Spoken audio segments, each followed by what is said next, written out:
अगर आपको इस प्रॉब्लम से छुटकारा पाने का और कोई तरीका नजर आता है ना, तो आप भी कहिए मुझसे। लेकिन मुझे तो दूर दूर तक कोई रास्ता नजर नहीं आता अम्बा जी। अगर आप एक कार दे देंगे ना, तो वो रोज रोज करण को झाड़ना बंद कर देंगे। उनकी बेइज्जती नहीं होगी अम्बा जी। और मैं अपने मायके से इतनी महंगी गिफ्ट लेके आई हूँ, इसे देखकर मेरी भी थोड़ी बहुत इज्जत हो जाएगी अम्बा जी। प्लीज।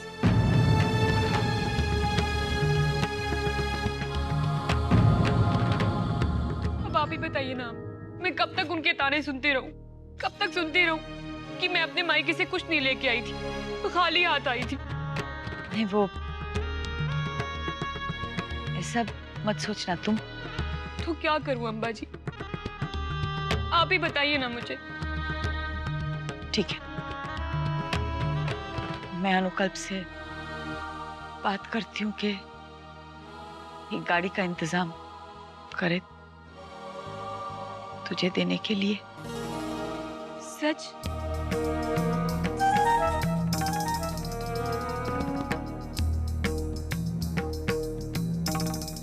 अम्बा जी, अम्बा जी, आपको और अनुकल भैया को मेरी वजह से दिक्कत तो नहीं होगी ना?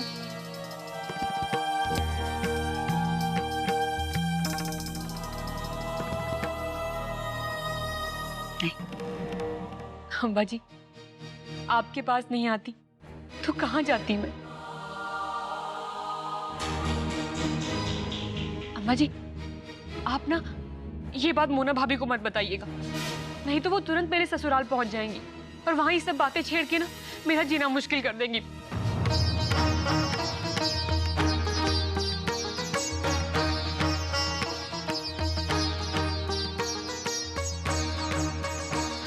अम्बा जी, मैं चलती हूँ। जय श्री कृष्ण। जय श्री कृष्ण।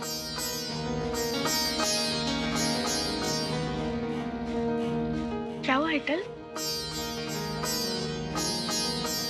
क्या हुआ? सब ठीक तो है? तू रो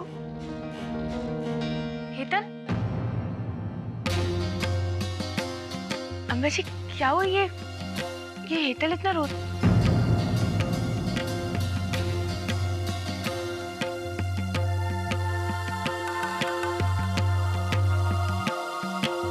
हाय रब्बा, अम्बा जी इतना परेशान क्यों थी?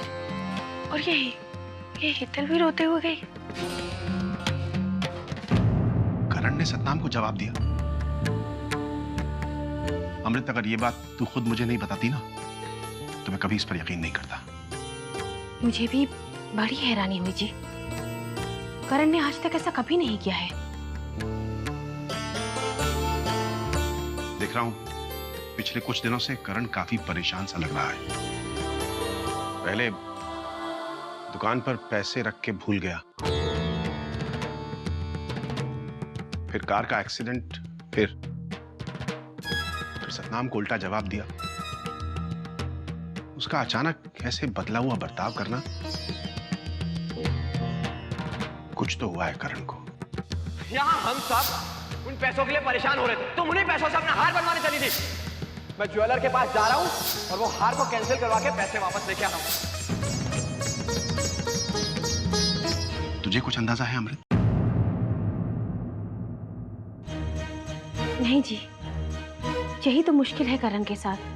वो खुद तो कभी किसी से कुछ नहीं बताता है, बस अंदर ही अंदर घुटता रहता है। मैं बात करता हूं उससे, तू चिंता मत कर। कुछ नहीं बताएगा वो, आप देख लीजिएगा। बचपन से ही ऐसा है, मन में ही रखता है। फिर भी बात तो करनी पड़ेगी उससे। मैं बाप हूं उसका। कहीं ऐसा ना हो कि उसकी ये तकलीफ रिश्तों में दरार पैदा कर दे।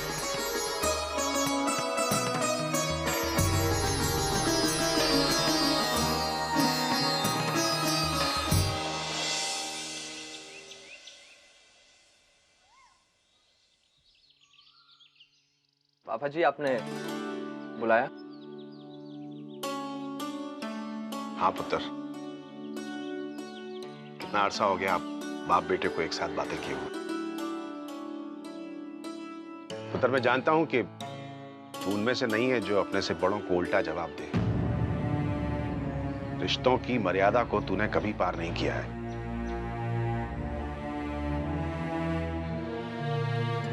पुत्र, सतनाम तेरा चाचा है। उसने अगर तुझे डांट दिया तो इसका यह मतलब नहीं कि वो तुझे नीचा दिखाना चाहता है। ऐसे हारे हुए इंसान से शादी हो गई है मेरी, अब भुगतना पड़ रहा है मुझे। इन्हें ऐसे ही जिंदगी पसंद है। कभी कोशिश नहीं करनी है कि जिंदगी में थोड़ी इज्जत बनानी चाहिए, अपने बलबूते पे खड़ा हो लिया जाए। पुत्र, सतनाम को अपना बेटा नहीं है, इसीलिए वो तुझे अपने बेटे की तरह मानता है। मानने और होने में बहुत फर्क है पापा जी।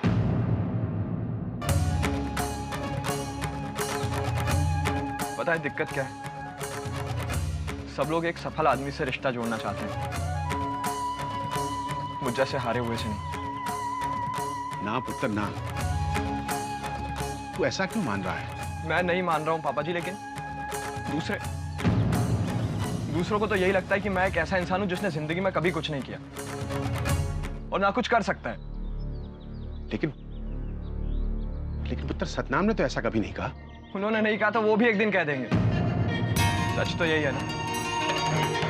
सर, बहुत ही गलत ख्याल पाल रहा है तू अपने दिमाग में।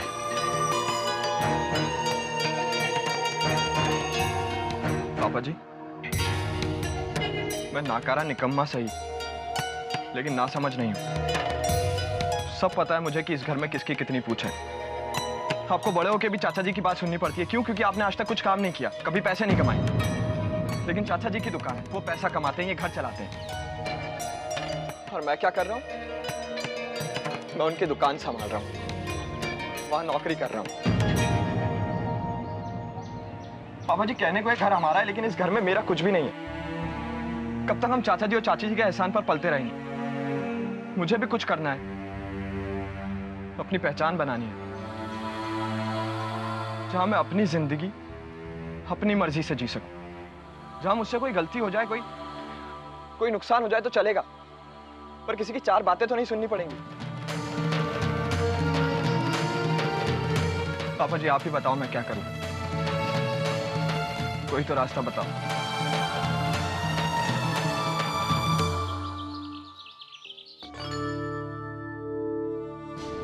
अब आप ही बताइए ना अम्बा जी, मैं कब तक उनके ताने सुनती रहूं?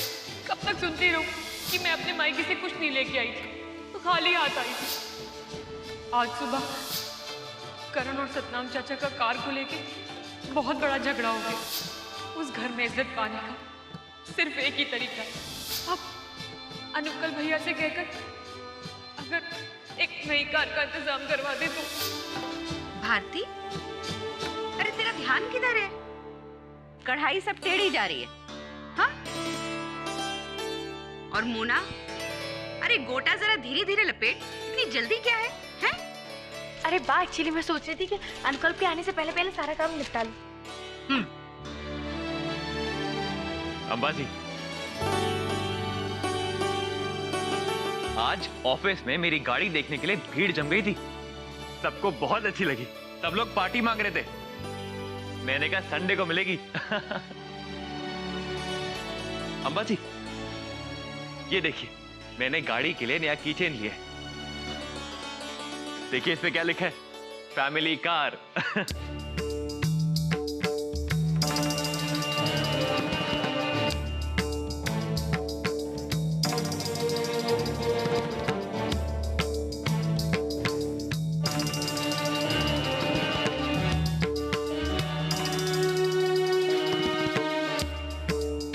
अच्छी है ना अम्बा जी?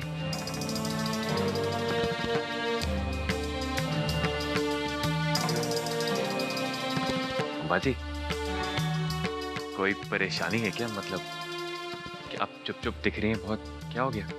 नहीं, बस सोच रही थी मैं, अपनी हेतल की शादी कितनी जल्दी जल्दी में हो गई। कुछ दिया भी नहीं हमने, देना पड़ता है ना शादी के लिए, ये ठीक नहीं है ना? अरे तो उसमें क्या बड़ी बात है? आप बोलिए क्या लेकर आना, मैं लेकर आता हूँ ना, कहिए।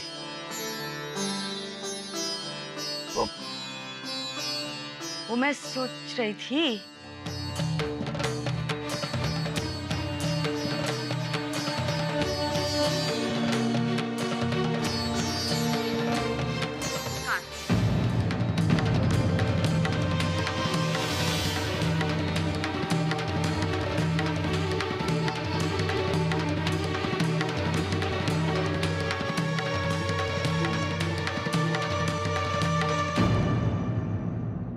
अम्मा जी, हमारी पैसों की परेशानी अभी खत्म हुई है,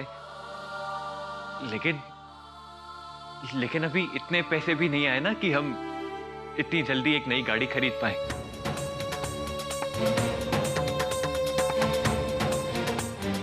मोना के ऑर्डर्स भी अभी थोड़े कम हैं। एक काम करते हैं, हेतल को फिलहाल कुछ और दे देते हैं, जैसे कि ज्वेलरी हो गई, कपड़े हो गए, एनीथिंग। गाड़ी कुछ समय के बाद दे देंगे, बस थोड़ा सा।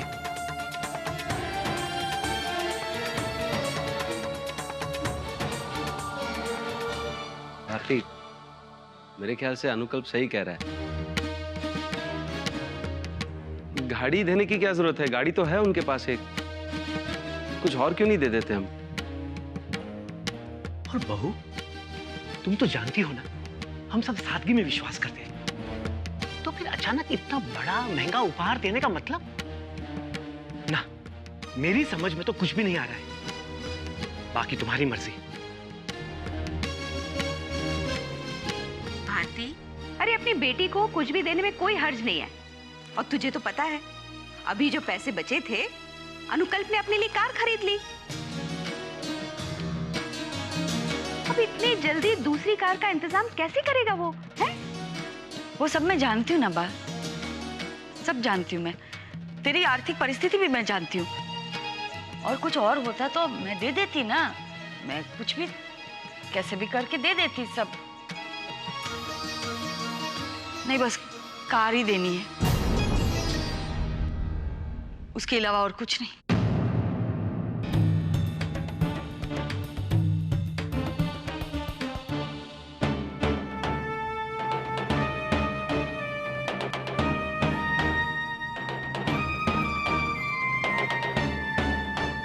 एक रास्ता है, तेरी गाड़ी भी तो नहीं है, अभी तो खरीदी है, वो गाड़ी दे दे।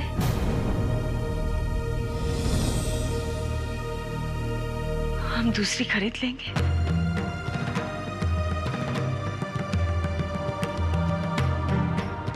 ठीक है?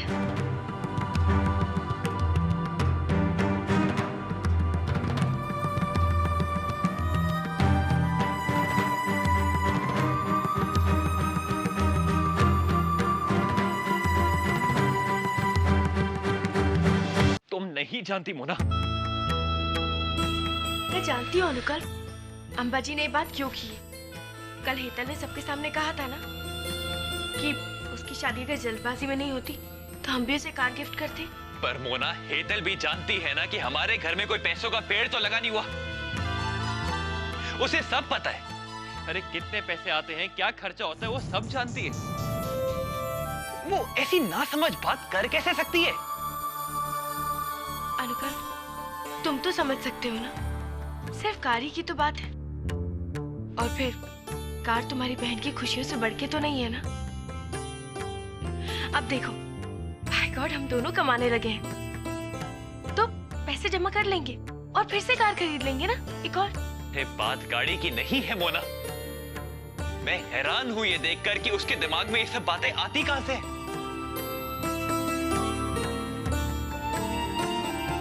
अनुकल्प, दे दो ना उसे कार। मोना, ये मेरे लिए सिर्फ एक कार नहीं है, हमारे प्यार की निशानी है मोना। जब हम दोनों उस बुरे वक्त से जूझ रहे थे, तब किसी तरह तुमने मेरा साथ दिया। किसी तरह हम दोनों उस बुरे वक्त से बाहर आ पाए। तुमने देखा था ना, जब ये गाड़ी घर में पहली बार आई थी तब सब अंबाजी, बापूजी, सेजल, सब लोग कितना खुश थे। लेकिन आज हेतल की खुशी के लिए मोना, मैं हेतल के लिए कुछ भी कर सकता हूँ, कुछ भी। अरे मेरी बहन है वो। मैं कह तो रहा हूं ना सबसे कि कुछ दिन रुक जाओ, मैं एक नई गाड़ी खरीद के उसको दूंगा, ज्यादा बड़ी गाड़ी दूंगा। लेकिन मोना, ये गाड़ी मेरा बचपन का सपना है। हमेशा मैं सपने देखता था कि गाड़ी खरीदूंगा, सबको घुमाने ले जाऊंगा। आज वो सपना पूरा हुआ है तो सब लोग मिलके मुझे कह रहे कि छोड़ दो उस सपने को, टूटे दो। अरे मेरी अपनी अंबाजी मुझसे कह रही है कि वो भूल जाओ सपने को। ये क्या है मोना? गलत कर रही है अंबाजी, उसकी हर जिद मान के बहुत गलत कर रही है मोना। गलत ही समझ रहा होगा अनुकल्प मुझे, पर क्या कहूं उसे और मोना को कि जब तक हम हेतल को गाड़ी दहेज में नहीं देते, उसके ससुराल वाले उसे परेशान करते रहेंगे।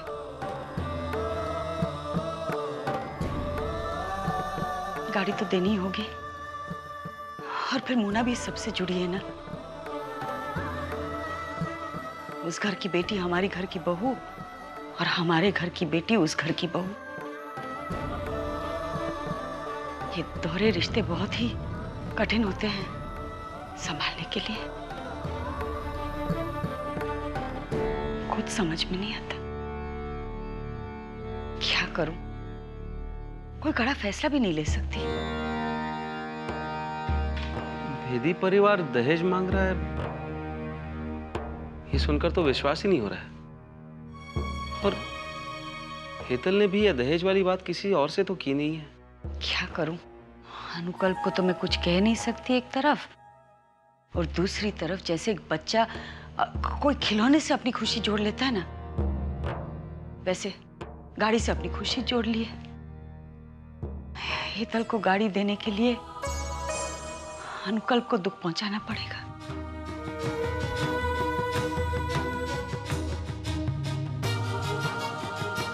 हे प्रभु, कैसे दोराए रास्ते पर खड़ी की है माँ को। एक बच्चे को खुश करने के लिए दूसरे को रुलाना पड़ेगा। खुद समझ में नहीं आता।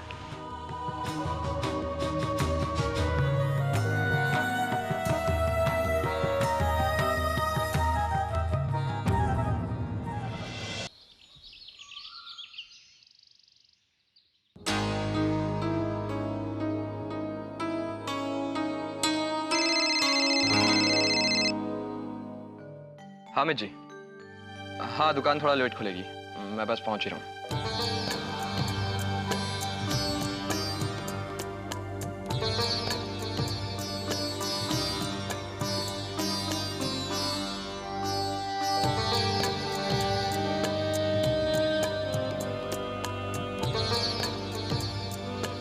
करण, ये तुम्हारा पर्स, चाबी और रुमाल भूल नहीं जाना इसे। साइड में रख दो, ले लूंगा।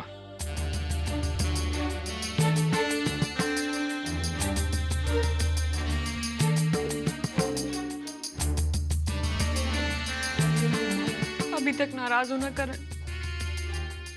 करण, मैं कितनी बार माफी मांग चुकी हूँ, कितनी बार कह चुकी हूँ तुमसे, तुम्हारा दिल दुखाने का मेरा इरादा नहीं था।